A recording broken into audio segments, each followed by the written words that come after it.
That was pretty sick, wasn't it? I liked it, man. I liked it a lot. That was the quick version. I have a longer version, but certain people do don't like my intros, you know. Do a 20-minute version. Okay, we're gonna do a 20-minute version, people. We'll be back. I muted that so fast. Why do you hate my music? Okay, it's technically not my music. I can't play my music copywritten. So music selection or choice. I mean, you have to buy specific content to play on YouTube. Like, it's not music. It's somebody created it for this purpose. So yeah, that's why there's no song. Sam's watching. I'm like, I will sprinkle in some hard rock, metal, death metal, whatever. No, we won't do that. That'd be hilarious, actually. Like, you schedule a live stream and then the countdown is just like obscenely long. Well, I put the countdown because I agree. Like, putting an intro where there's no indication of how long it's gonna last, it fucking sucks. Yep. Like I'm not gonna watch this thing forever. Like, how long is this intro going for? So whatever. I'm just so lazy. You boomer. There's royalty free. Yeah, a lot of it's like, oh my God, crappy jazz or something. But I just saw his like thumbnail. Oh no! Wait, what is? Wait. I saw Every that. time you put it up, it's gonna cover my face. Oh. You can rotate me down to the bottom. It's all good. I got to do what with Fabio. I can create the template where I move us to the other side. I haven't done it yet, but whatever. So basically, I was going to tell the audience is that I did a 5-part series on what I thought were 5 legitimate options for your 401k. Specifically talking about 401k. If you want to do this in your Roth or whatever, I don't care. But we're talking about your retirement plans that you have limited options, you know, unless you have a self-directed, then I go to fucking hell. But so I was at a birthday party with kids. Ain't holding back. No, fire. So anyways, we'll keep this. It won't take that long, but I just went through like the facts more in my videos of the 5 different options I identified. So I didn't really want to talk opinion. So do you want to just go through some of the options I covered? I don't know if you watched my videos and supported me, Jesse. Did you support me? Dude, I watched I think one video. I support you always. Okay. My complete support to you because I know you're not an idiot. But that's the most I've been so reassuring slammed that I think I only got through like 1 or 2 of them. I mean, they're like I always think it's funny, like that people like a lot of YouTube content is only basic knowledge. Like they always talk about that criticism of YouTubers. All you guys cover is the basics. You never cover anything more advanced. It's like, I mean, a lot of people still need basics. Search. Yeah, right? That's what people search. Like I search. People I put I don't like it. It's literally a basic term on these thumbnails, and then there's more advanced. Like the ETF reviews are more advanced topics for people that I do. Oh yeah. That's a more advanced idea, other than telling you just to buy like SPY, like talking about moat. It's advanced. It's more advanced investing topic. Certainly. Like, why can't we mix it up? Like, but then a lot of YouTubers don't have advanced knowledge of the markets, anyways. Like SoFi channels and stuff. But man, YouTube is an interesting place. It really is. Mm-hmm. I would never do this, but I feel like if I really wanted to grow my channel, I could definitely just pivot to a couple topics and just probably double or triple it in like a month and a half. So the first video I did in this series was putting your whole 401k, the Warren Buffett style, 90%. Well, he 90%, and then some people said he said your whole, but basically S&P 500. Yep. So it's kind of what Warren Buffett would tell you to do. So what do you think of this, Jesse? Is this the answer and we shut it down? Personally, I shove everything into the lowest cost index that I can find that is the closest replication to either the S&P 500 or VTI. which is Okay. total U.S. stock market. And personally, for myself and my own risk tolerance and volatility tolerance, I'm 100% invested in equities in all my retirement accounts. So, So nope, this is your way, huh? This is the way. I guess so. Interesting. Well, like I said in my video, like it's been the best performing market world over long periods of time. So the people say, well, it might not in the future. Well, I mean, it has for like 100 years. It's performed very well. There's no, I believe American companies will keep performing. I don't think America's topped or anything. So that would be But the advantages of it's this being and it's easy, right? You just pick this. Yeah. Every 401k is going to have this option. It's probably your lowest Yeah. fee option. Yes. It's the I'm easiest thing to also- explain to somebody. So I am also in the accumulation stage of building wealth, right? So, a pullback in the market, 20, 30, 40, 50% pullback for me is good because, I'm going to be, throwing as much money as I can into those retirement accounts still. Mhm. If you're 5 days away from retirement, that could be a different story. Mhm. Or like 5 years away from retirement. That's a different story. You might have to focus more on wealth preservation rather than like wealth creation. But for me, I mean, like I don't know. I I'm still 30 years away from traditional retirement, right? I've got Mhm. 3 decades to go. Um, Not saying that I'm going to wait until traditional retirement, but I got a lot of flexibility and options at my disposal. So I personally don't see any reason to be anything other than 100% equities right now. Yeah. The biggest argument against this is obviously you have no international exposure and there's the cycles of the market.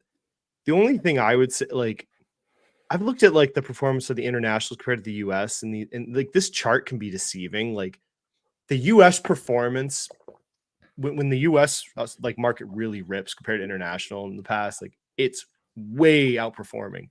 And it seems like the international, when it outperforms, it doesn't outperform by that much. When I was looking at some of the statistics.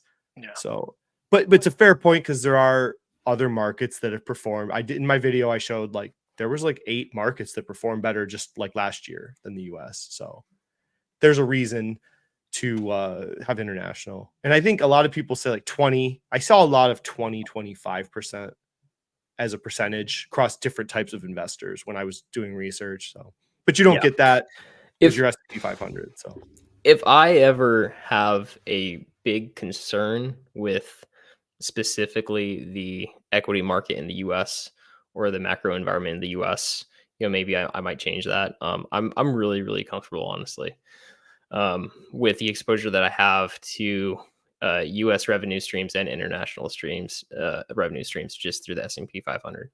yeah, And I have a lot it is more. a lot of exposure to Yeah. international. It is. Yeah, so the S&P 500 on a revenue basis, I think it's like 45% of the revenue from the S&P 500 comes from international segments, right? So Yeah. you're still getting that economic exposure to other places outside of the US. It's just under the US equity and regulatory structure. Yeah.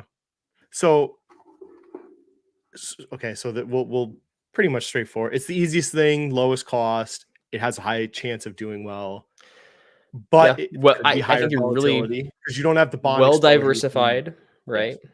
But Well you could take a diversified. 50% haircut one year and Yeah. hopefully you can handle that. That's the biggest dilemma with being 100% SPY is 08's like statistically if you're 30 years old, like that's going to happen again. 50% Yeah. knock on the market. And if you had international or bonds, maybe it's not 50%, maybe it's like 35% down.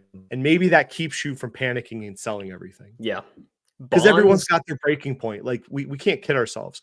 If you had $400,000 in your retirement account and then it becomes 200,000, like you don't know what you're going to do. You might think I don't care. I'll just keep buying, but you might sell it all. Like, so that's why you have bonds and diversified assets to mitigate that. And there are people I know that I've talked to, their parents sold in 08.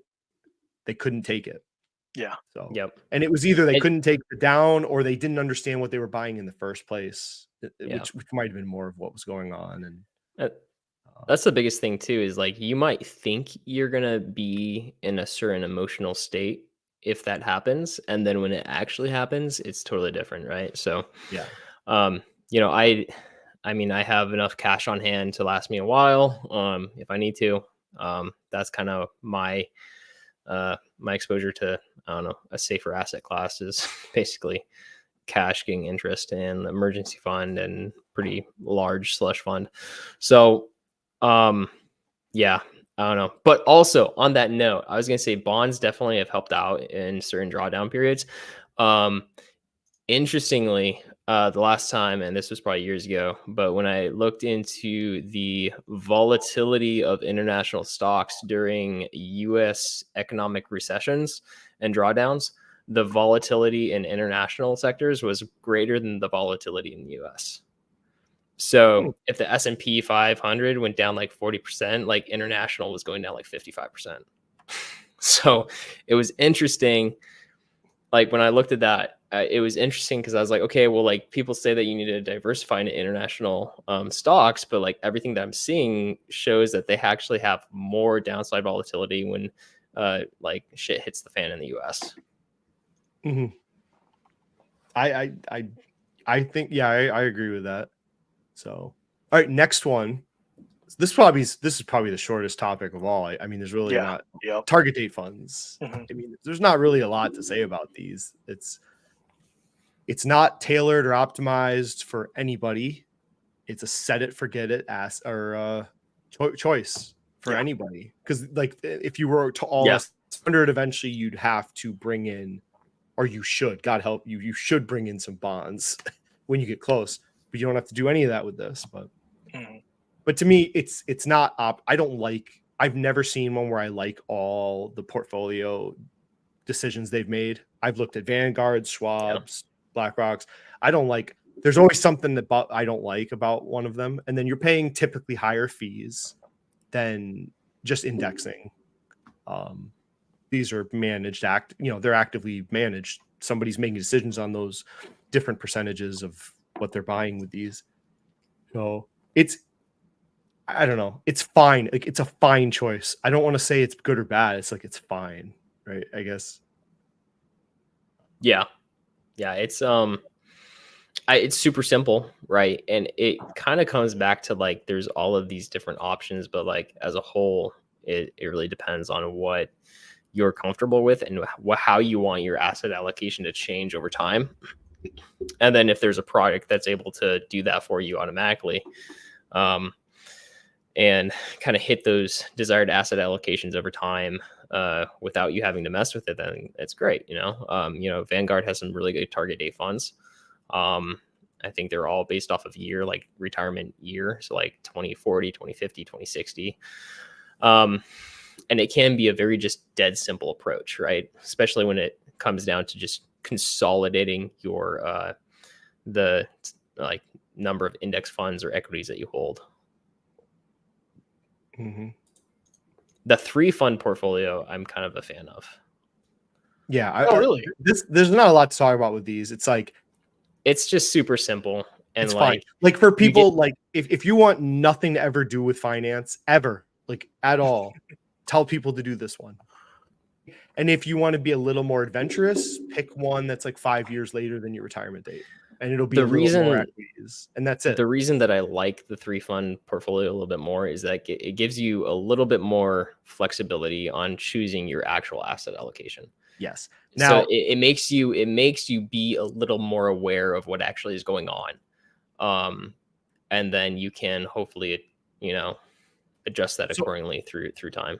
I never knew what this was in this research. Like I understand the idea of it, but I didn't know it was it was a book, right? From a Boglehead. So it wasn't from was it Jack Bogle? I think this is his kid.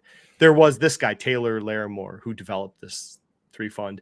He's like a retired guy. So his original 3-fund was like way more skewed to bonds than we are. But I guess the Boglehead philosophy is more, it's kind of whatever you want to make it. Yeah. The 3 funds, So for people, it's U.S. stock market, U.S. bonds, and international diversified.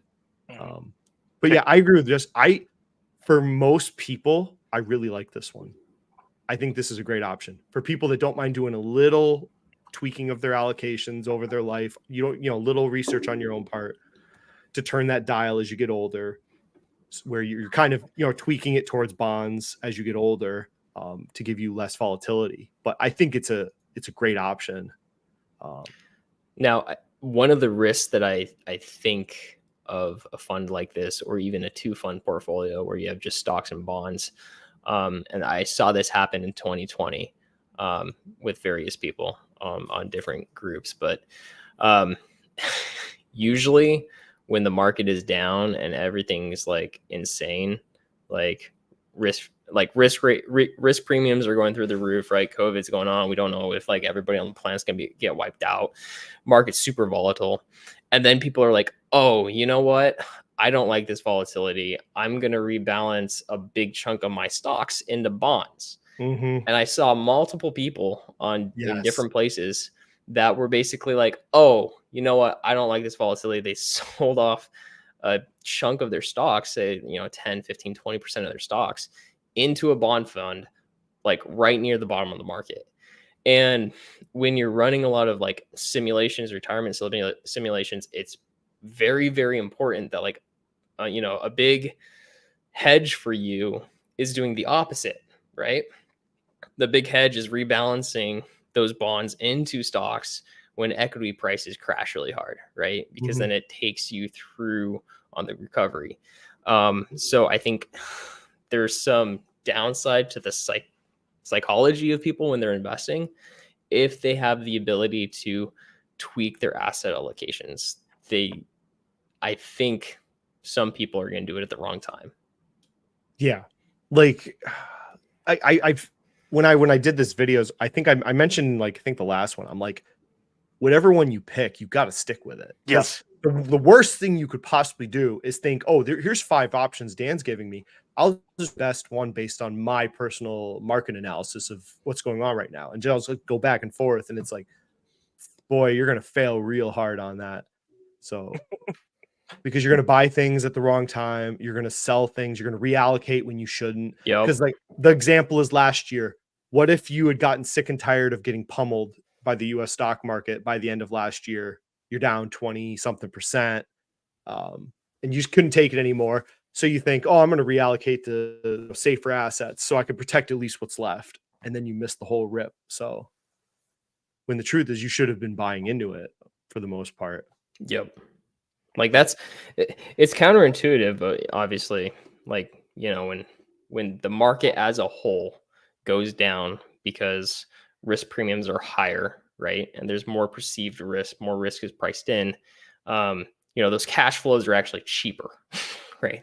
So it's a better deal to buy into those cash flows because they're, adjusted for that risk of whatever is going on in the macroeconomic environment. So yeah. So here's like I did back test 100% VU compared to a starting 3 fund would be like a 60-20-20, maybe for like a 20-year-old. Yeah. So you can see the drawdowns. It's kind of hard to see for people, but the drawdowns are the gaps between the highs and the lows. So you're getting a little less volatility, when bad things happen. You can see the difference. You should. What's VT? I'm curious. You want me to put VT in?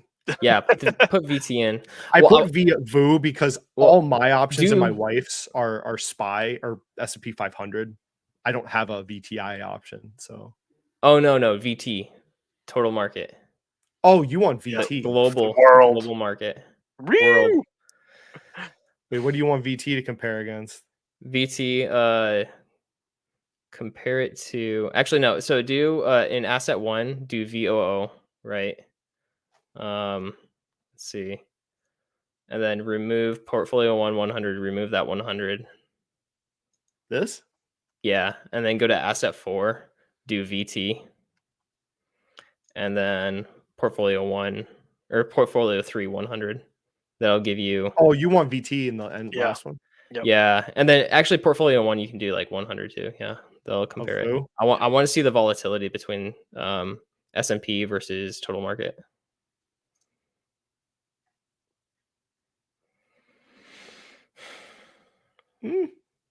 Yeah. So that's the interesting part. Like that's what I'm saying. Yeah. Max drawdown on VT, which is going to have way more international exposure, is higher than the S&P 500. It's just something interesting that I've noticed is that like Do you see the I standard don't think deviation? Same Yes. thing. Yeah.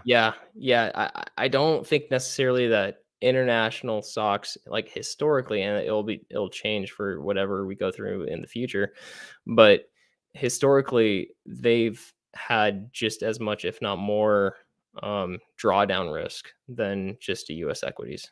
So you're Um, agreeing with dollar milkshake theory? What? No. No, you're saying when the world goes to shit, all the liquidity comes to America.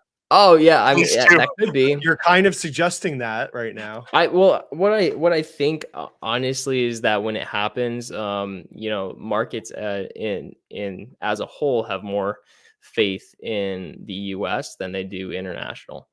So we might see a little bit less downside, but like to offset the volatility of a really bad equity crash, I mean, international equities probably aren't going to offset domestic equities, right? They're going to move highly in sync and highly in tandem. So they don't mitigate anything. They just underperform if you just bought the US market. Interesting. Yeah. So Now, for you young kids, Yeah. you guys play around with a portfolio visualizer. Play around with different asset classes in different economic environments and in different like drawdowns. Because there are certain asset classes that tend to have inverse reactions. And in my mind, that's a better hedging opportunity, potentially, than like bonds in general. Yeah. If you care about that sort of thing, for sure.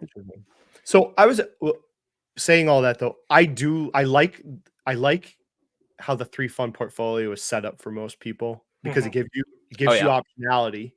So you could put international at 10%. It doesn't have to be 20, it could be 10. Bonds could start at 10, so you could be overweighted more. And then a lot of people I saw were like, you take your age minus 20 and that's your bond exposure. So just like every year you're just slightly turning that dial towards bonds, very 1%, maybe every 2 years or something as you get older. But that's your decision, and you can change your allocations, but you don't have to balance your funds. So I think this is a great option for a lot of people out there. As an it's a super simple option, super powerful option. But the key is you don't change. I do like it. You don't change every year. That's the key people have to remember. You're sticking to that plan, whatever the plan is with the 3. You're not hyper weighting one way or the other based on market conditions or not. If you're doing this too, and you're thinking about changing your weightings throughout your lifetime, right? Another good option is to like try to backtest different allocation percentages between bonds and stocks, and whether you have international or just US or whatever. But then like you can write up a document that basically guides you of like, okay, this is what I'm going to do, right? At this point in my life, when I turn like 35, 40, 45, 50, 55, 50, 60, this is how I'm going to change those allocations, and like come up with that plan and document it before you actually run into rough waters, right? Because if you change your plan, it should be a lot more than like, oh, I just feel like I want to change my plan. You should have a decent amount of like conviction what you're actually doing, and if a change is required, it should be a pretty serious like, okay, do I really want to do this and why? JP, you can say reinvest dividends or not. You can also set it for rebalancing when you do these back testing. So yeah, you can. All right. Next one. This has got to be short, I would imagine. I fucking hate this idea. I hate this. I think this is the dumbest. This is maybe what you do in retirement. But if you're 20, 30 years old, I think this is stupidest. And this is the oldest, which is funny. It's like 80 theories on investing because it's from like the 50s. So I do have a caveat. I think it's before the 50s. if you like this, you're out of here. I'm banning. Go ahead. No. I'm not love it. defending it at all. I'm not I think it's defending it the at all. best. No, like the Bro, reason why This is over. like for me, it's because like a lot of people cite that Harry Markowitz's 1950s paper was the origination of the 60/40, but like the way how he wrote that paper implies that someone or like other people came up with 60/40 before him, and we don't know who. But for whatever reason, 60/40 has just stuck around as a ratio. Yeah, Like it is just underperforming trash basically to me. Like I can't stand it. Yeah, when correlations with bonds and stocks go down in a bad way together. Like if you compare just all VU compared to 60 VU, 40% bonds, it's just like Can you do me a favor? I'm curious about this. Can you run that portfolio from let's say 1975 to 1990? it only goes back to 85. Okay, shoot. Then we're not going to get that data. I think I know where you're going with this. No. So, I mean, when this was a big recommendation, like you could get, 8, 10, 12% bond rates, right? Mm-hmm. Like the bond market and the equity market were way more in line. Not in line, but they were way more like correlated equal in terms of like your guaranteed return in the bond market, right? But lately, I mean, really ever since like probably the 1990s, 2000s, we've been in a really heavy declining interest rate environment.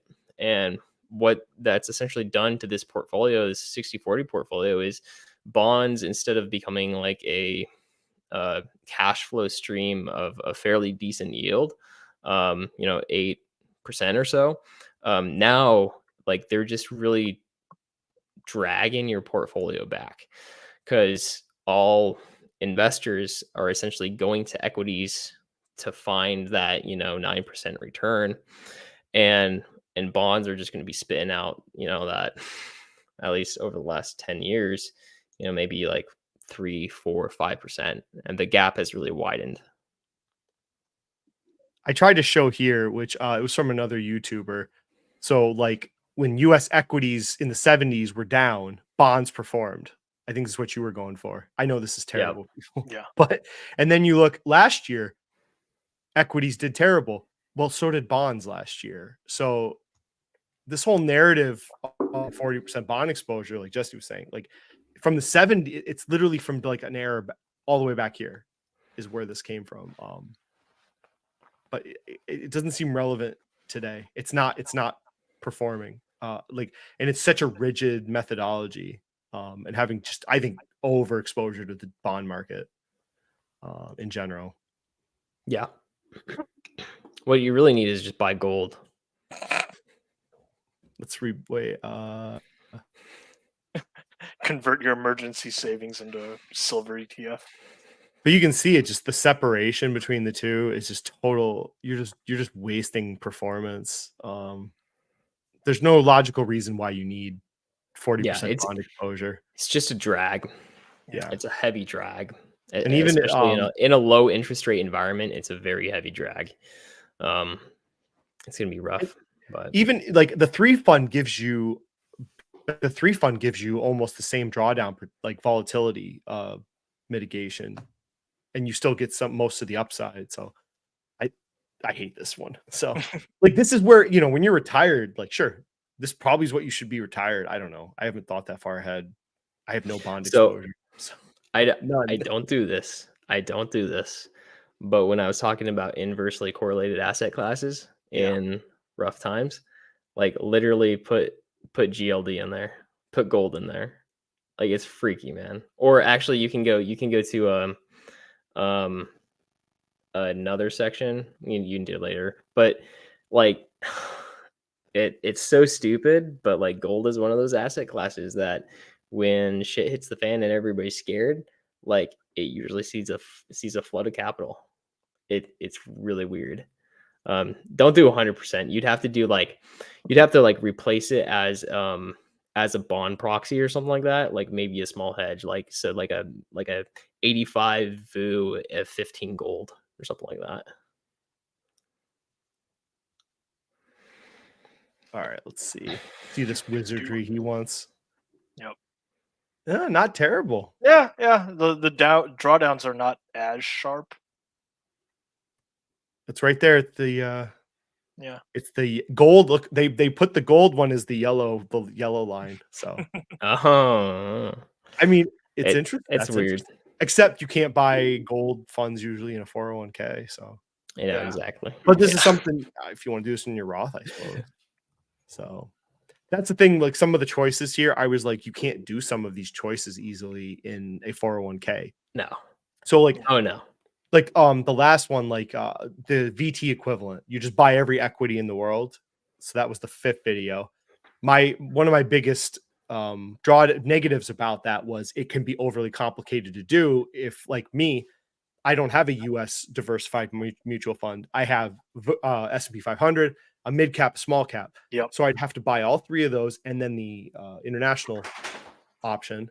And then I'd have to rebalance the US and then the US to the internet. I'd have to do 2 rebalances to do a VT equivalent. I know you could do just S&P 500 in the international, but that's not technically what owning the world is. So No. The world. So it was just overly complicated for no reason. Mm. I don't know. Yeah. Dex raises a fun question that we can hit later for retirement. But we can get that later. What's your bonds? Okay. Yeah, later. Mm. So I literally will show you. Okay. Does anyone have the VT option? So no one else really. Rated Rue out of 10. I just think it's just would be hard to construct. It depends on what you're offered in your Yes. company. It could be difficult to buy every equity in the world based on your Yeah. options, and you're gonna have to do 2 rebalances potentially every year. So it's just overly complicated. If I wanted, like, if I decided that I want to have basically VT in my retirement accounts, it would have to be somewhat simple, and the expense ratios would have to be decent. Because if it's gonna take me 4 funds and an average expense ratio of 0.5% a year, versus me buying a VTI or SPY index at 0.03% per year fee or something like that, I would just be like, it's not worth it. I think but if you have just the one fund and it's like 0.07 or whatever, and you want to do that, cool. But I think it can be a little bit more complex to construct.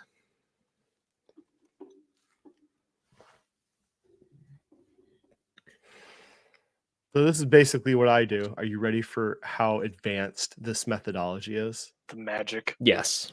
I go Show us to your alpha. Schwab Target 2045 index fund Yes. every year, and I look at their options and I decide if I want to tweak anything. I don't do all of this. So I just look at what they're doing and I just modify my portfolio. That's it. So like Mind blown. So for instance, this year, this is all I did this year. That US large cap's 48. So I was at 50. So I dropped 2% off my US large cap and I put it into I increased mid cap by 2%. That was it. And then I kept my international 30. I do 30% national because I wanted to it's more international than I wanted, but I don't have any international exposure in my personal brokerage account, almost none. Yeah. So I'm overweighting it in my 401k to, if you took everything together, it's probably less than 20%. Yeah, So holistic. I'm kind of tweaking the balancing because this is like my primary international exposure is my retirement account. But like my example, like target date funds can be stupid.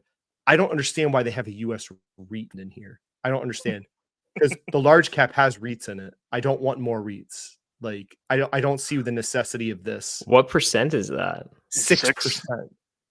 It So might this is be an example of like target date funds are good guideposts for me, but I don't like all the choices. Like the small cap, I don't even want small cap. I do mid cap exposure.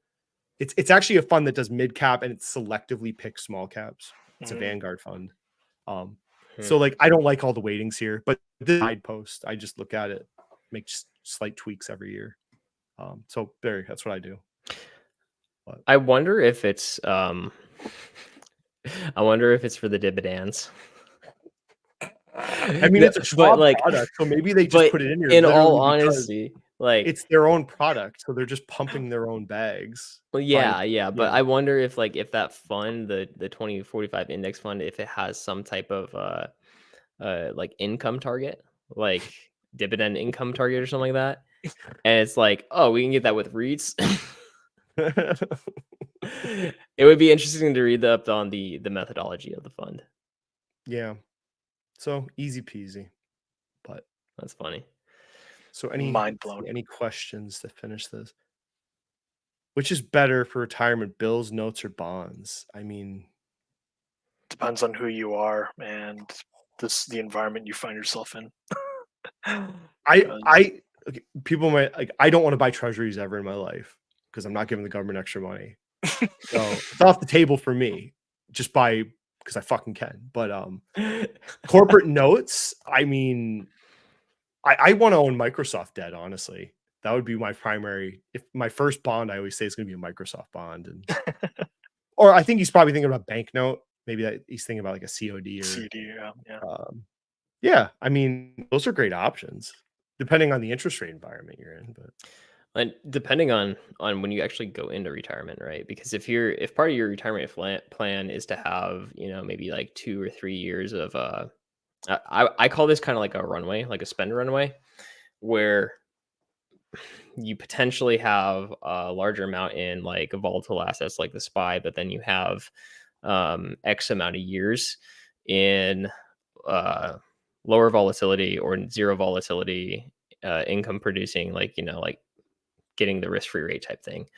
And some people would do like a CD ladder, right? If you have a defined spend that you're planning over the next 5 years or like 3 years, you might have a couple year CD ladder to be able to get some interest on that that money that you're planning on spending.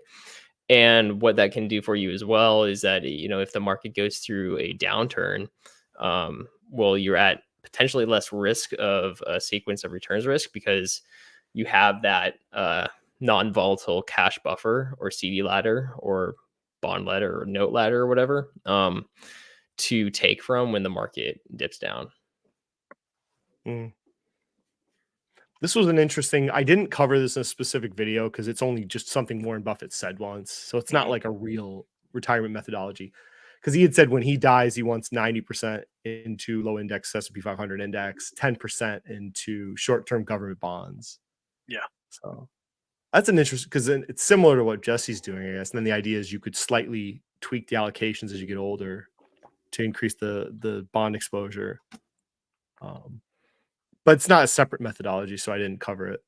But yeah, well, and that's really, I mean, if you guys want to look into it, the people watching want to look into it, I really recommend looking at like digging into sequence of returns risk and how to mitigate sequence of returns risk, because that is, if you can come up with a structure to mitigate that risk, then you're going to have a much higher success rate potentially. Your spend rate might be a little bit lower, but and that can be anything from doing like a cash fund, a CD ladder, or a variable spending in retirement to a certain degree, having like a core spending versus a buffer, like good time spending type thing. When the market's ruined, you can like go out there and just spend all that cash and then maybe cut back in bad years and really limit the sequence of returns risk. But that's really, in my mind, that's really what it comes down to, is because we look at the 60-40 portfolio, like bond, stock mix, all of that. Like basically all of that asset allocation is, all they're trying to do is mitigate sequence of returns risk, essentially, if you're withdrawing in retirement. And there's potentially other ways to do that if you want to get more advanced. yeah, because like, where's a good one? Oh wait, No, Good old Oh, I didn't 08. go back that Yeah, far. oh, yeah. No, I did. Yeah. You're- Yeah, you gotta remove GLD from there. There's not enough data on it. Yeah, that's therein is the Oh, kicker. that's why. Okay. Yeah. Yeah, remove that thing. Take off portfolio 3. Yeah, you should be good. So you can see like two like if we go back to like Do it again. oh man, what the hell? Sad. I don't know. Ew. Bonds font. Should be It fine. will. Maybe It'll I tell put you two- why. Like go down a little bit. There you go. Go up a little bit more. A little bit more. It'll tell you what's limiting it. Time was. Oh, 'cause Oh, Boo- Boo. Yeah. So you can use VFINX instead of VU, and it will have a longer time period. VXINF. I think V it's F. VFINX. Yeah, VFINX. Is that US? No. X at the end there. Yep. Oh, There you go. There we are. Matt. It's just the mutual fund equivalent. Mhm. So like you can There you see go. here, like this is what the bonds would have done for you in a 60-40. Like you would have lost 50% of your cash, all S&P. If you had the 60-40, you would have only been down 27. Yeah. But, like, be like, oh, long term, it doesn't matter. All it does is erode your returns. It's like, okay, but if you sold everything back then, that would have eroded your returns even more than having 40% bonds. So something to consider for people's grandparents. I don't know. But then, like I said, we have better options today. If you want nothing, you don't want to understand anything, like the target date fund, better option than Yes. 60-40. I think. Yeah, I'd I say think so. it's a better option. It's easier to understand. They take care of this. And how are you possibly going to sell it? Like, hopefully it keeps you from selling. If you're in any of these options, like that's, I guess the big answer is like, what's going to keep you from selling if the market drops 40-50% one year?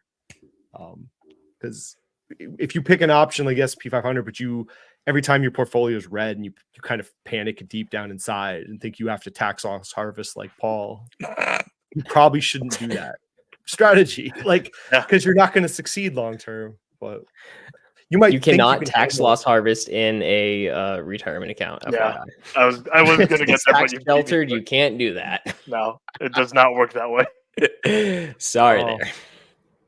When I hear the people that have yield max in their retirement account, I cringe because they're like, it's free dividends. I'm like, it's also free capital destruction. Cool, man. You're free to destroy your capital.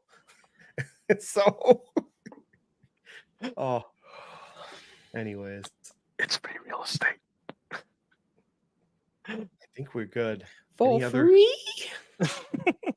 So people here, we're going to revisit this in 2 years when the first Bitcoin mutual fund pops up. Oh, We will no. revisit these allocations and Oh, see- no. throw that in there. God damn. All it. right. Internet warrior, your comment is gold. I love it. Wait, this one? X username at Yep. SEC. X password. Password 1, 2, 3. It might be admin. Wouldn't that be hilarious? admin. Yeah. That'd be beautiful. Oh no, Password BTC no go. poor guys. Using margin is how you get rich. Lever up and stay poor. Username printer. Password burr. 3 R's. Hodl or burr. That is Yeah, all burr, that matters. Burr. Why invest retirement when I can become a multimillionaire with yield max and crypto? Yeah. Yes. I love how the channels I follow. I got booted out of a crypto pumping channel today, which was hilarious. But Congratulations. because they're like, oh, the crypto bull run is happening, like is not questionable or whatever is happening. So I've been following this talk from certain channels for a few weeks, and I'm like, we all know how this is gonna end. This is not like mysterious. So here is crypto. Like this was one I saw on a few channels. This grayscale Litecoin. It did nothing, right? So people were in this, and then they got ready to pump it, and then these certain channels just all of a sudden appeared on YouTube. Pump, runs up, They're telling you to buy, and I'm just waiting for the crash. And today was the day. 40% dip. Happened. And they're telling their people, keep buying, man, sale, lifetime opportunity. I was like, but it was like $4 all last year. Why do you think it's a good buy at 11? Like, good luck to you if you want to put all your crypto or your money in this. Jesus Christ. So Yield max. you can't help people. And like the yield max, I mean, I literally talked to a guy in this group before I got banned, or woman, I don't know. They're like, I want to hold Tesla until I get my money back. And I'm like, they told me they had lost $12,000 of value in the stock, but they'd made $4,500 in dividends. So I don't have to be an accountant to know that means you lost money. And you're going to get, the government's going to love you in like 2 months for taxes. So, oh my God. I'm telling you, the tax bill these people are going to get, they are not ready for it. No. Because it's going to be rough, man. It's non-qualified. There might be some return of capital that saves them a little bit, but it's going to be non-qualified dividends. So 22, 24% plus your state. You might get taxed 30, 40% on these bad boys. If you're in California, it could be 50%. Like, if you're a high earner and you bump, yield max dividends could be 50% taxed. They're not ready. And you're not paying those taxes as you collect. But, But they get mad at me. I'm like, don't get mad at me. I didn't pump it. Like, yeah. And these guys could actually just be putting their money in a 401k and tax sheltering it and lowering their tax bill. Like, silly me for being a dividend investor, buying qualified dividend. Qualified. So 15%. 15%. That's it. Easy peasy. Like, and some states don't tax those necessarily, or at very low rates. So cool.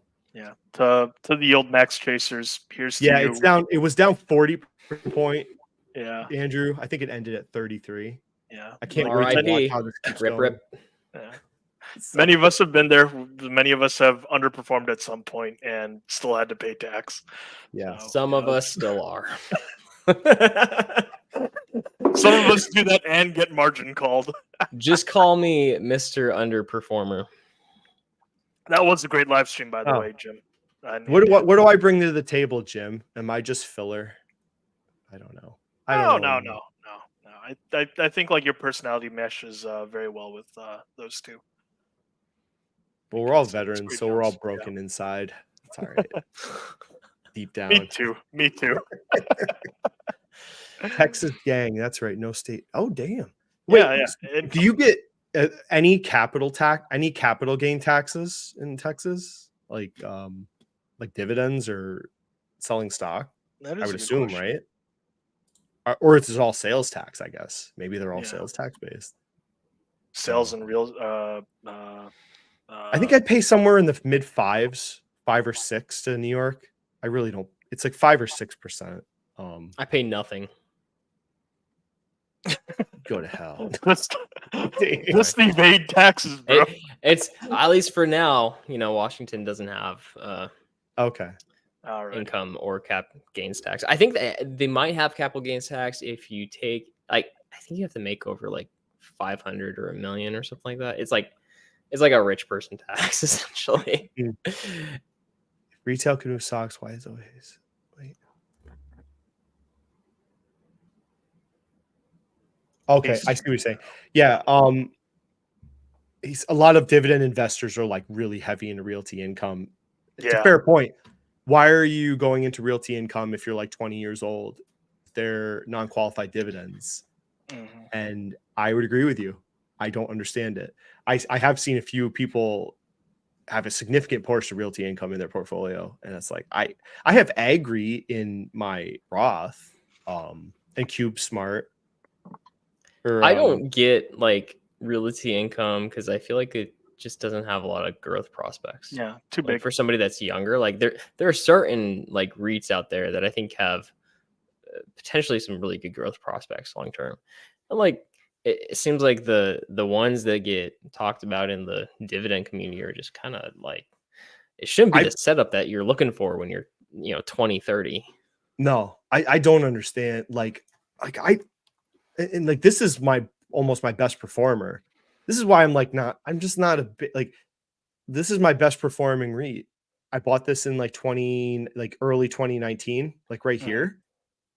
You know, I mean, it's not bad. Nice. Yeah, 44%. That's not total return. yeah. I mean, but that's a great return for a REIT. That's my point with people. It's like, that's like, you're not hitting grand slams with REITs normally. no. There's been some other ones that have done well, but it just like when you're so young, like if you want to play with these as a small part of your Roth, fine. But it doesn't have that potential like equities. And then you have the tax issues if you're trying to buy it outside of like a certain There's account. one REIT. Uh-oh. That I think has some really good long-term potential. I'm not gonna say what it is though. Oh, okay. Can you guys guess it? For you, Long-term tailwinds, long-term potential. Pretty negative over the last year. I was or gonna two. say Crown Castle is my guess, Yeah. but Dan already pulled it up and beat me to it. Yeah. Yep. Okay, that's it. Yeah. It's got potential. it's interesting. I like it more than American Tower. Ooh. I do like it more. I don't want the international garbage AMT has. I'm really bullish on small cell, man. Over probably in the next 2 decades. Like where the tech is going. If they can just not screw the pooch. If they can execute like halfway well, like oh man, it's gonna be glorious. Yeah, I mean, I think these are it's not a bad idea. Also, I think my average is 96. So Pump those bags. Let's go. Actually, I should look. That's funny though. Let me pump this because I enjoy to Vornado. What's Vornado at? Did I lose all my gains? Oh, I lost some of it. Oh no. No. It's okay. Yeah. I'm still up like 19% though. Yeah. It was 40%, but boo. Oh, my bad. My cost basis is 97. Was it 97.23? I was gonna say, are you making up lies like Paul? Yeah. Yeah, but that was after I return. tax loss harvested, and my first lot was actually at 192. Plus, also, like, you sold cash secured puts. Yeah. No. Guys, I got these shares. I don't know what to do now. Well, I have nothing to deploy in my Roth. I haven't put any money in it. Honestly, I got Disney to pay for. I probably won't do my Roth until like this year because I got to put away like 10 grand to go to Disney. So I've done that before. I've waited till like 2 days before the end of the year to do my Roth. I don't care. It's fine. Mm-hmm. I will time the market. Of American Towers more international. Play the Crown Castle. I know. Yeah, so weird. Yeah, Crown Castle is very interesting. Like American Towers, like how Zach goes public, it will destroy REITs. I think it's funny though, like how some people with American Tower will say the next American Tower is American Tower. For me, I don't have any strong opinions one or the other, but just fun to sit on the sidelines. Which is so funny. Like I'm on opposite spectrums of people because I'm like long term. I'm actually I'm leaning a little bearish. Cell tower. God. See how it all plays. It's gonna take a long time to play out. We're talking like a long time, but I don't know if the tech develops in the way that I think it's going to develop. I think there's going to be less of a need for cell towers. Yeah. All right, I'm gonna check this out. So curious. Good old Crown Castle. Yep. I don't know. Other than that, any other questions? See, did you guys see he bought a private jet for his own luxury? He did? Luxury. Rogel. No shit. No shit. Man, that thing. I don't know. I covered it in my Kevin video, but what a dumbass. Yes. Like I could buy a boat right now, but yes, it's a dumb investment. I could just rent one. Like, I don't understand why there's some great jet services out there. Like, You I never understand buy why it. You have friends that have a boat. There's a sharing, what do you call it? There's a sharing boat app where you can borrow people's boats, like the car thing. Same for boats. So I've done that. Sometimes they actually drive it for you too. Yep. Like, why wouldn't you just do that? Like, you're not supposed to buy the jet or the boat. What? I love the expression: if it flies, floats, or fucks, you're better I off renting can't it. express to you people, if he has to sell that jet, the IRS is going to just cream him so bad with taxes because he took that special depreciation. Yep. Strongman explained it better than I could, but Kevin's going to get annihilated if he has something bad happen in his life and he has to get rid of the jet. He's so screwed. Taking that special depreciation that he was so smug about, what a terrible. I bet you his CPA was begging him not to do it or trying to explain the bad side of it, and he probably just like brushed it off. But so be it. Wedged. I'm sure. I mean, he's charging. I guarantee you, he's charging house hack for this jet, and that's gonna. And then he charges people to ride on the jet.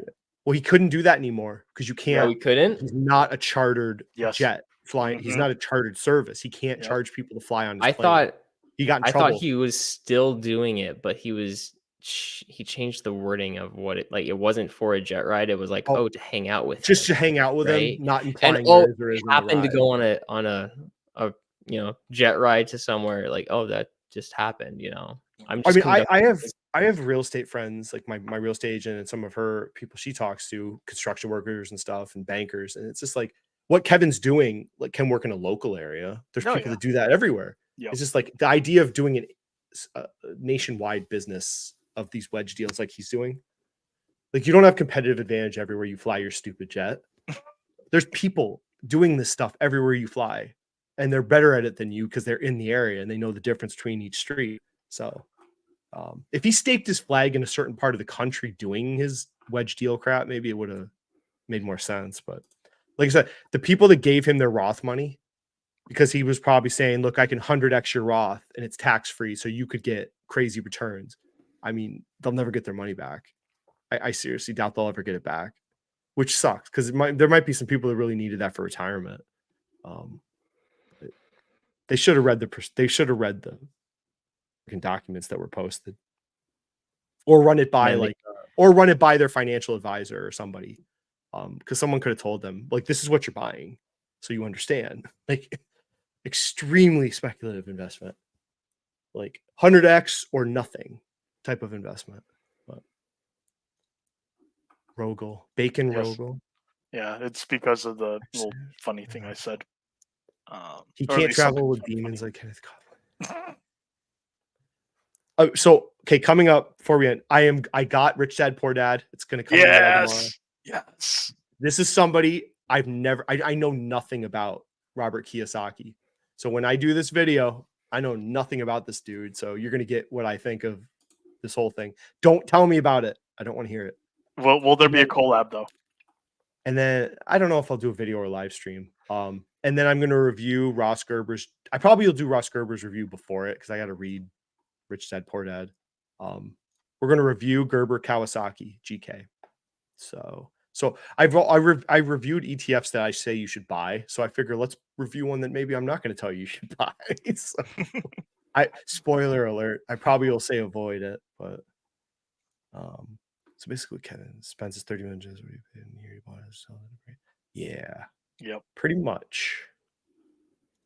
He's gonna get he'll just tax loss harvest, guys. It'll be fine. How you don't pay taxes is you lose money being an idiot. All right, before we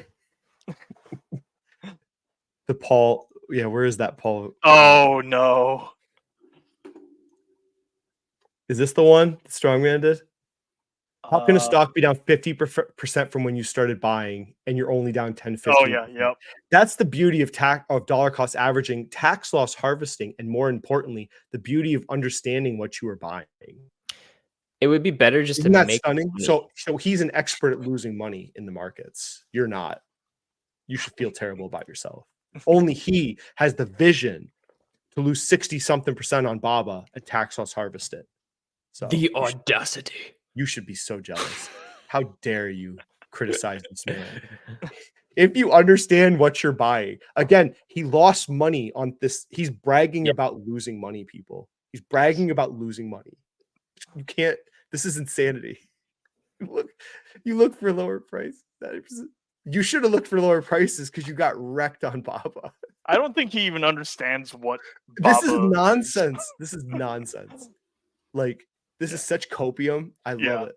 He can't stand, like, he's like a narcissist. He thinks everything he says is perfectly logical and he can explain himself out of a paper bag. Like, I'm telling you, like, who brags about this? Losing money. Like, I mean, let's see if the YouTube channel is still around when Nvidia hits $1,000. oh my dude. Okay. Legit. If that hits 1,000, I'll calculate it right now, man. I'm gonna buy like a $500 bottle of whiskey. I'm gonna wear a freaking tuxedo with a bow, and we're gonna have a party. Like, I'll rent out like a local spot, make it look good. And what would be even better, especially with your timing, is if like he blew up, right? Lost the family fortune, and then you shorted it at the top and made a buttload of money.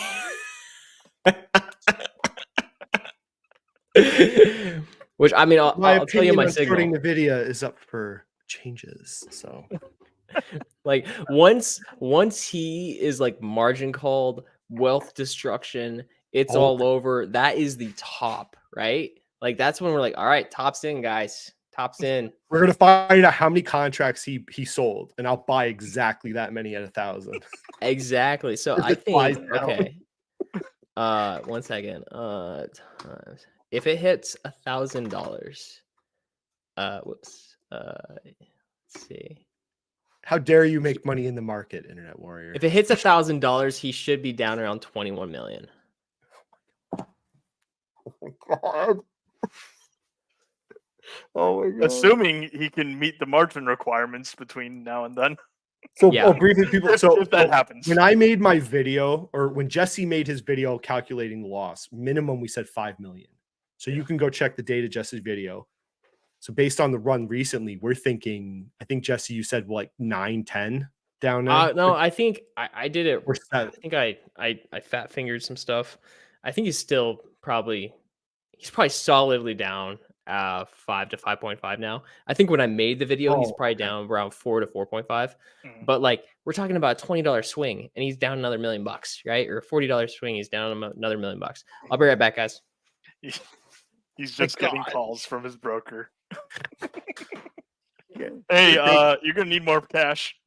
Could you imagine if he gets forced liquidated though? Like, has to like. I mean, he got called. He absolutely got margin called today and yesterday. I gotta believe he has to keep putting cash in because he's too stupid to just get out of this. He has to sell Baba to offset. That's the cost basis resetting, boys. You don't have to look at how much you're down. Thanks, Slurpees. It was just so funny. Like, you look at the first video, he said he bought Baba, and you just draw a line to the video he says he tax loss harvested, and it's like 63% loss. So, but he's down 7% now. We cannot get the beauty of Paul. So, this is what happens when children have no one that says no to them in their life. You turn into Michael Jackson or Paul. Like, oh my god. You need someone in your life to look you in the face and say, you're fucking wrong. Like, everyone needs that. Like, I would think that's a good point. Commentary reads big telecom is cutting capex. Good point. Good point. That's I don't have any tower REITs for record. Dan smashed himself with Jack Daniels. I'm not a big fan of Jack. I'll drink it. I'll do a Jack and Coke. I don't want to drink Jack Daniels straight up. It tastes like ass. Good. Almost the same price before. Oh my god. Every time Paul makes a video now talking about like what he's buying, I'm just like, I want to comment. I pretty much do every time now. I'm like, this man is giving financial advice, talking about invest, and he's down millions of dollars shorting one of the best companies in the world. Like, you just have to keep putting it on his videos. Like, people forget. Like, I don't know. I don't know how he has the balls to keep posting. That's the thing. He's all balls and no brains. Whoa, wait, Dex, is this real? Wait, what? SoFi lays off 7%. Hold on, stop. I'm looking also. I'm gonna laugh. This is true. Wait, Uh, you lied to me. Oh wait, what is this? Oh, this was 3 years ago. mm, Dex is pulling my Yeah. chain.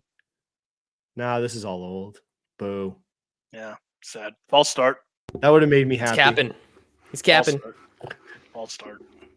No, we're not gonna let Paul live this down, man. No. Like I said, it's gonna be every intro of Exit Liquidity is gonna be going over the price of those contracts. So I mean, it's worth reviving because it's so stupid. And this guy's got 200 something thousand people subscribe to him. Like, Paul will go bankrupt to prove NVIDIA shorts are smart. well, he said, "I'm going down with the ship," right? Yeah. Like he's. That's at least Michael Jackson had talent. Very fair. All not Paul wrong. has is his brother. If NVIDIA Rex, Paul will say he's smart and how he could. Yeah, he will then do tutorials on declaring bankruptcy and talk about like the genius of it, how he can get out of paying his debt back to society. So He'll try to spin it to his family, like, "Hey guys, like we have enough losses now that the business never has to pay taxes. I did this Yeah. for us." guys, infinite money code, $3,000 deductions for life. Yeah. Magic powers. Oh, You broke the pay lobbyists to increase the amount of tax loss harvesting you can apply. beggars brag about it. Find a way to look smart. He tries to sell. Oh, God, I can't believe. Did you? And it was funny thing, like his 30 stock video he just did. It's like, why torture yourself buying these 30 random companies? Because like I'm like, there's no sense to any of the companies that he talks about. I'm like, why not just buy a goddamn index? Like, you're just gonna tell people to buy like from 3M to American Express to freaking Lowe's. Like, I don't understand what he's trying to prove. He's trying How to to prove fail. that pitching Ebix was a great idea. Oh yeah, please people go watch my Ebix video with Fabio because Paul he told you to buy Ebix over Tesla like 2.5 years ago, and Ebix went bankrupt lately, and it had also fraud, all the good stuff. It was an Indian company masquerading as an American company. Paul didn't know it was an international company. He said it was American because it said it was headquartered in Ohio, I think, on the website. So He just could have bought a spy and he would have been fine. Know what would be hilarious? If we could like figure out the deviation between him just throwing everything into spy versus what he's actually done. I bet you it would be like tens of millions of dollars if they have any type of decent portfolio. Like, I mean, he's gotten obliterated in the two portfolio reviews I did. I Yeah. got one more to do. Yep. So he's lost everything. BT, VU, QQQ. So he loses every year. The good years, the bad years, it was all the same. there's So. good, there's bad, and then there's Paul. But I like the one time I have an example of actually him showing his portfolio, like because he did it like 2.5 years ago, and it's like one line of stocks, and then it's like 3 pages of like contracts and clownish shorting and stuff. Yeah. Oh yeah.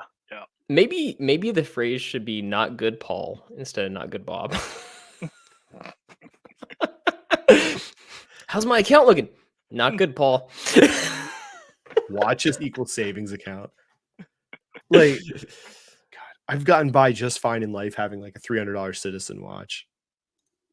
I think if some dude tried to make fun of my watch, I don't know, like choke slam him, I guess. I don't know. Like, I was like, what a stupid thing to freaking talk about to another man. Your watch is inferior to my watch. That was so dumb. And sorry you have such a peasant watch. It's I own fine to you. have like, certain things that you want to splurge on and stuff like that. But like Yeah. do it in some type of relation to like how you're I don't know, like growing your wealth or something like that, right? Like That's just Like, I'm happy for someone if you bought a really nice watch and you've always wanted like a Rolex. Good for you. Yeah. Like, I'm happy for you.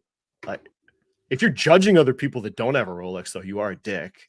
Like, oh, because absolutely. there's people like me that would Absolutely. rather buy like kayaks and Oh know, yeah, yeah, nice clothes, and I don't give a shit about a watch though. Like, yeah. I'll spend money on other things. Like, I wouldn't be surprised if there's someone in chat that's a gun or a knife collector or something. legit, you could have a knife made for you, handmade. Oh yeah, yeah. Cost They're $2,000, great knife $3,000. Maybe that's what craftsmen. you want to do Yeah. with your money. So, Yep. oh my god, I think Paul has dirt on Mo. Mo, I've never really got. I made fun of Mo once because he doesn't talk a lot, so it's hard to make fun of him because he's not really talking. The one time he did do a video on his own, I did a video on it because it was embarrassing. It was the whole ETF mutual fund shit Oh that yeah, they keep yep, saying. yep. So I made fun of that because it's like, and Paul keeps doing it too. They literally don't understand the difference between mutual funds and ETFs. Something you so think- basic. Do you think Paul would ever try to pivot and be like, "Oh, I took this as a trade because of Mo, and he's the reason I lost all this money on Nvidia"? Oh my god. I totally could see it. I could totally see it being like, "Well, I was bearish on the company, and Mo did his dinosaur analysis, and that's why Mo's not here anymore because he's a horrible day trader, and he lost, and he's the reason I lost 20 million." Legitimately though, the first video I saw where they talked about Nvidia, like, kind of in a bad light, it was December 2022, I think, and it was Mo did his analysis of the candlesticks for Nvidia, and you could see in the video Paul was like, like he was thinking. So, kind of, actually, I think you're kind of right, actually. It's a top. Guys, Inverse. look at that. I drew a double boomerang. rhino. I drew a double giraffe rhino loop, and it says that this run is going to stop. So we're going to double Zuck dinosaur down. We're gonna double Zuck Dino down. I know the reference. Yeah, for you people, it's behind the scene. I like how I'm like a better shorter than these candlestick readers, I think, and I never fucking look at charts. Just fucking short It's shit hilarious, man. because I know what I'm doing. You go read your go draw your lines. You're adorable, people. I think you're adorable. Like, oh, that's cute. That's cute. My kid draws like That's that too. cute. Did you use their crayons? Like, I don't. Oh care. my god, man. I mean, if That's you're funny. doing that stuff, why are you watching me? Honestly, like, why are you watching? But hope you enjoy yourself. Paul would play most states period trade. It's funny. Oh yeah, Paul was telling you weren't as smart as him in one video. Yes, yes. He said that to a lot of people. Why does Mo let Paul be his superior? That is a fair point.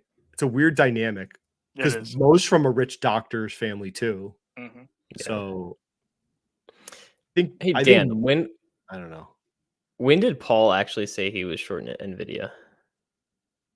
Like, That we know? officially, it was. Oh god, it's in my video.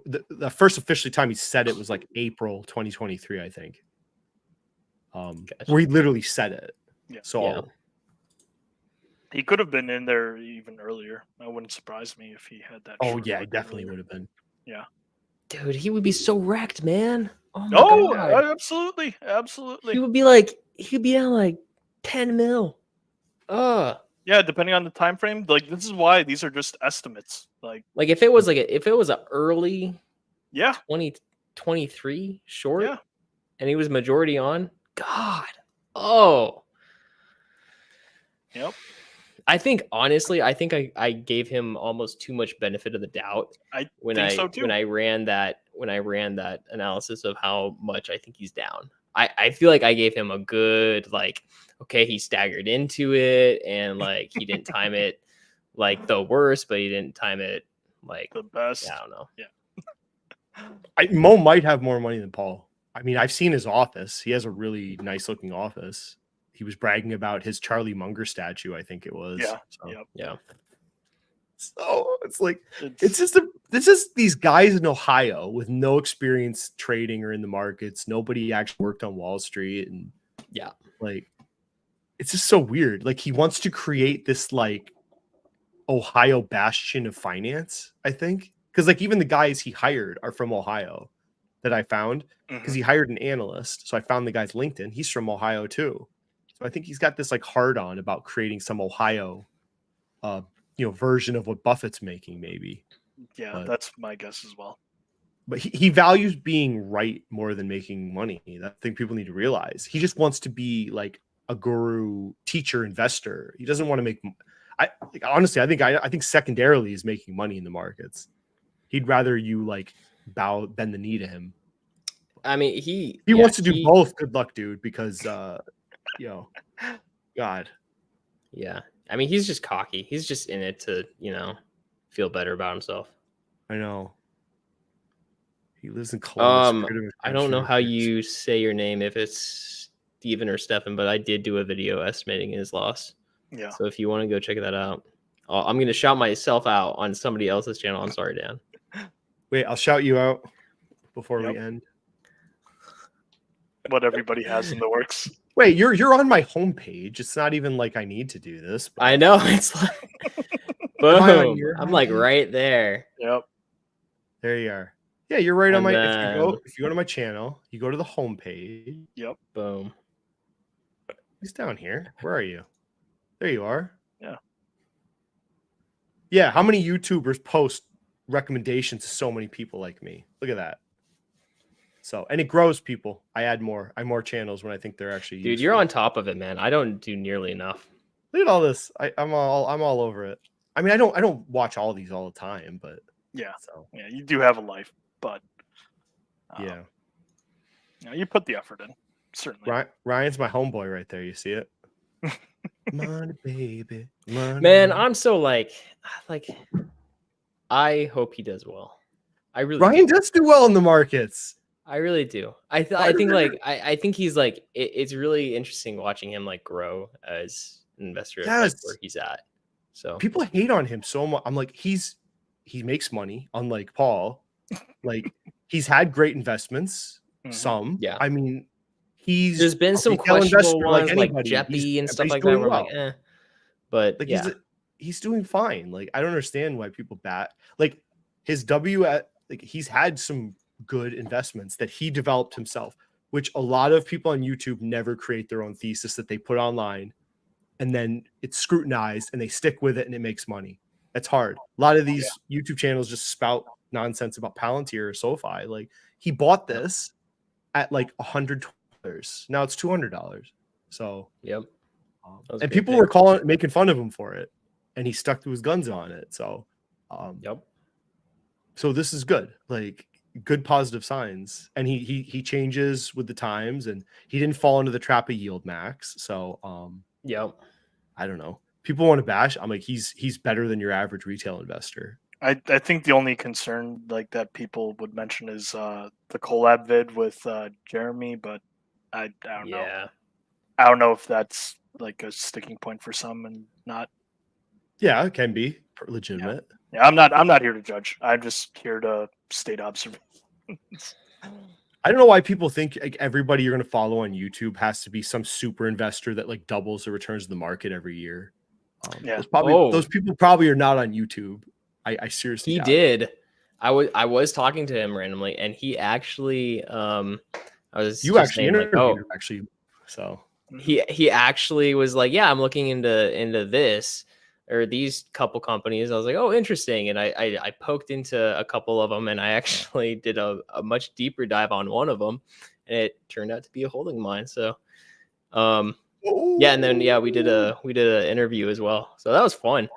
But yeah, I mean he has some interesting picks and whatnot. So I would love to have him on my.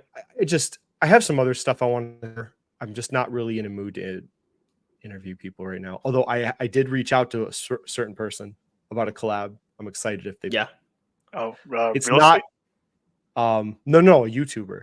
Darn. Okay. It's actually a bigger YouTuber. I'm hoping they respond, but I need to pick. It's about a specific economic paper. So hey, there's some fucking advanced investing videos for the people that bitch that it's all basic stuff. Like it'll be a very advanced topic. Even I won't know all of it, but yeah, the Jeremy video that he did, I Not here to I judge. think that was a play on exposure to another channel for him. I'd I lean towards that don't- as well. But He got a lot of flack, so much flack from his subscriber base for that video.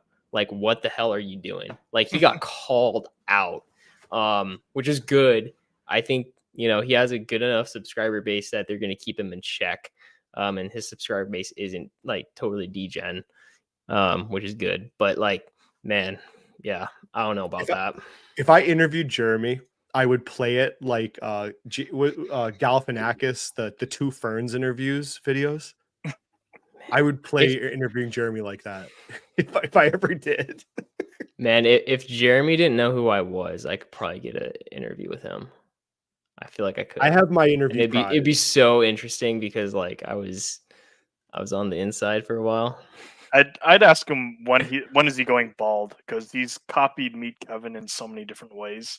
Listen, I will get this interview. I'm telling Ooh, you. that'd be fun. That'd have be a so plan. cool. I will That'd get be it great. someday. It's in the cards, so I will work towards that. Joseph, you're my goal. I will get you on my channel. You're my goal. Not yet. I'm patient. I'm a patient. My whale, Joseph. Yes. You will be mine. And people always tell me he doesn't do interviews, and I'm like, yet. So Yes. No, I mean like there's ways to get interviews done. Like if you're like prepped and coordinated, and like you even have questions like coordinated with that person that you're interviewing, like it's and you like aren't gonna deviate from it. It's the first time I interviewed Strongman, I had 3 pages of notes, and I Yeah. sent them to him beforehand to review. yeah. And he was like, what the fuck?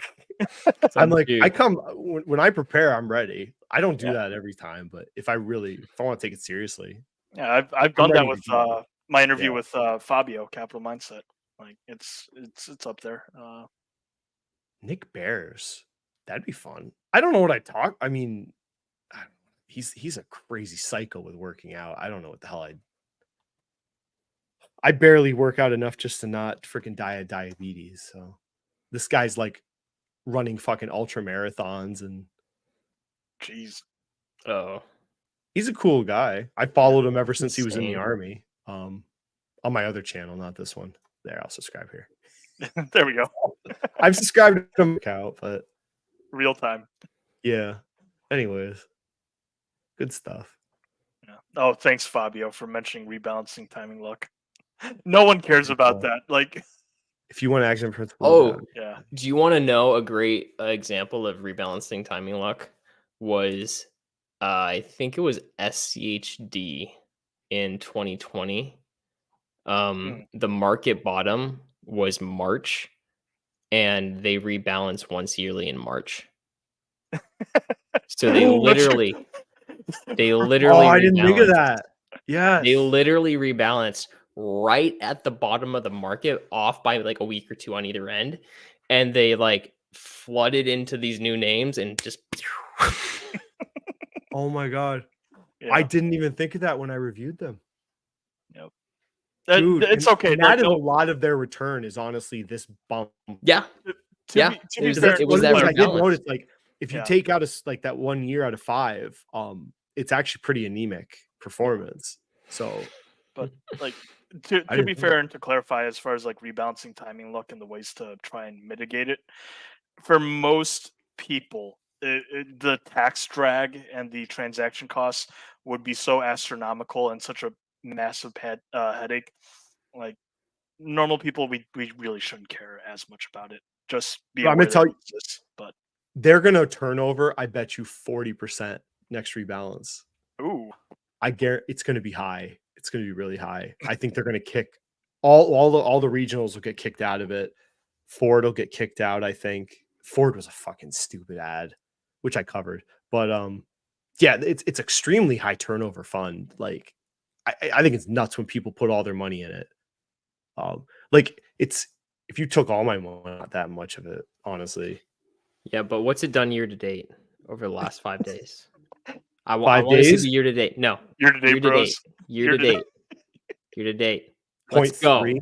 Saucy. Let's Saucy. go. Get it. Wait, before we go, I didn't tell I mentioned this briefly. So Oh yeah. Yep. I bought Walgreens on the dividend drop. Wait, why is this chart so stupid? No, when Yeah, did they cut it? The 4th? Like maybe. Yeah, okay. Yeah, So yeah, as soon as it got announced that it cut, I bought it immediately, like 100 something shares. And now am I the only YouTuber that's up on Walgreens? Maybe. I mean, very if well you could. if you do Paul possible. math, So I bought it like somewhere like here. I bought it like as soon as I heard in the morning, it popped up in my news feed and I instantly bought because I'm like, fuck it, let's do it. When So I'm you up like did that, 8% ish or so on it. But when you mentioned that in chat, I was like, damn, he's right. Like it's gonna be a Yeah. bottom off of a dividend cut. Like I wish I should bought I 1,000 should just buy shares it because now, but that was like what was the other one that was a dividend cut Intel bottom? did. Intel. Yeah. Like perfect, right? Like the valuation. Now this is like a cigar. This is what do they call it? The cigar puff. This is a cigar puff. Like I think it's a Oh, shit yeah. company, but it's Oh, cheap yeah. as hell and a piece of goods hit. Well, a piece of bad news that would then follow up with momentum. I thought Mhm. so. I don't know. I was thinking of selling it, but I might keep it for a while. I don't care. But made more money than Jeremy on it. Damn. That's all that matters. And wait, DePaul had it too, right? I think he does. Yeah. I Yeah, swear but every Paul math. freaking investor on YouTube had Walgreens. I'm like, I don't understand. It's a shitty dying company in a shitty dying industry that makes no sense. You're just not a good investor. You don't No. understand. But I'm like, I don't get it. Tractor Supply can't be replaced by mail order, like, or Amazon. So I guess I'm just a clown buying something that makes money. So God forbid you pick companies that make money. how it feels to be. How does it feel to see green? I don't know. Like I feel good about it.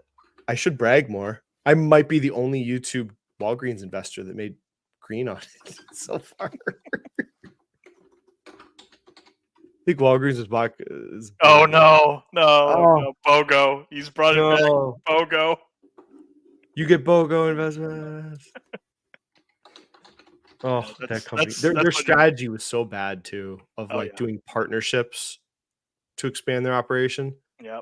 It was good to And see then they that tried you to shout out buy. Theranos. Then they tried to buy other pharmacy companies. So okay, let's expand our shitty dying pharmacy business. That's what'll save us. So, Yeah. but they're in the same dilemma as like a cigarette company. Their core business sucks, and they have to take money from it that's still profitable, and then dump it into other things that aren't necessarily better. So, I don't know. I made money on Wolf back in the vaccine day. All right. Day trading mindset. Yeah. So, Oh, there's Do the you real get a pair BOGO of right boots? there. Do you get a pair of boots when you buy? Yeah, wait, okay. Where did the boots part? I don't know was it a I want to say merger? it was the UK. Like there was a UK. They bought a Boots company. yeah, Alliance UK company? business. Yeah. Oh, that's dumb. What a dumb name. Anyways, They probably should have just stuck to boots. I know. Yeah, it's Boots pharmaceutical distributors or retail chains over in the UK. Boots and boots. I'm gonna enjoy this victory lap. Oh yeah. You should. Rightfully so. I thought about it. It's just Should have like used 3x leverage. Why'd you stop me? yeah, like I stopped myself because I was like, maybe I said like it could bacon. stay lower. I should take my kids' college funds and cash it out and then do triple leverage on this play. It's solid. And Bacon said, whoa, slow down. Oh, You might wanna speaking think of about it. cashing out You took funds, money from me. My bad. I am a failure. This is well documented. whatever you do with your 401ks, don't cash them out, people. Yes, Yeah. please. It's crazy, like the stats on how many people cash out their 401ks. Like they'll be like, It's like oh, all of it. I It's could like buy a everyone boat. around me, basically. like all my literally, I family. could buy a boat. Yep. Oh, man. Just take taxes and penalties, bro. It's all right. Yum yum yum yum yum. Eat it all. Which, yeah, the taxes and penalty on 401k cash out is horrible. Mhm. 10% penalty, right? Plus all of that income is basically, at the top of your tax bracket. So if you're at like a 22 or something like that, that's 32 plus state. Like, oh my God, man, it's so bad. So bad. Yeah. It's for all the criticism. I think that like the whole quote unquote basic bitch finance stuff, like I think everybody can see the numbers as far as like horrible, awful decisions. Like there's a reason why it gets brought up, but oh well. That's why I prioritize my Roth Yeah. more than I said max your Roth, or do your max your Roth, and then go back to your 401k, because if things go bad in your life, you could take your money back from the Roth. Yeah. Not the profit side, but anyways. Yeah. As long as you've owned the account then for 5 years, though, you have to. Once you get built out enough, that doesn't mean as much, right? But yeah, especially when you're starting out. Like when we were starting out, we did a lot of our investing into Roth specifically because we wanted the flexibility to take it out to put that money on a down payment on a home, right? But we didn't really know like when that was going to come, right? So it's like, plus that money was potentially taxed at a lower bracket because you didn't make it was, and we so pretty quickly, at younger age, you want to pay the taxes on it up Yep. front, and then as you get older, you want the tax deferred. Yep.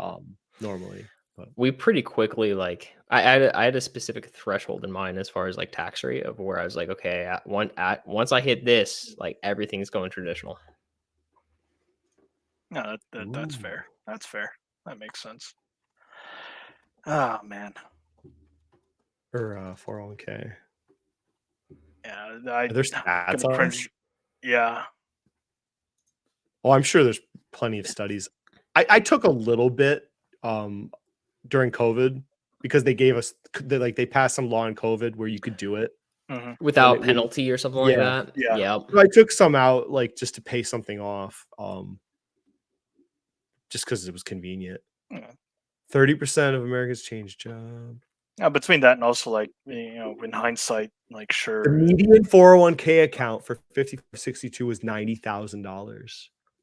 Oh my goodness. That's rough. Man. Yeah. That's rough. Oh well, that we've covered. I'm gonna have to change the title of this Modern Retirement. Retirement and more. Yeah, retirement and more, like a bargain outlet. Well, so thank you for joining. So the usuals. Thank you for having me. It was great. Thank you for having me. Fun. Yep. So that's retirement talk. Now I can get back to degenerate short talk. Yeah. All right. Well, thanks for listening, and we will see you later. Have a good day.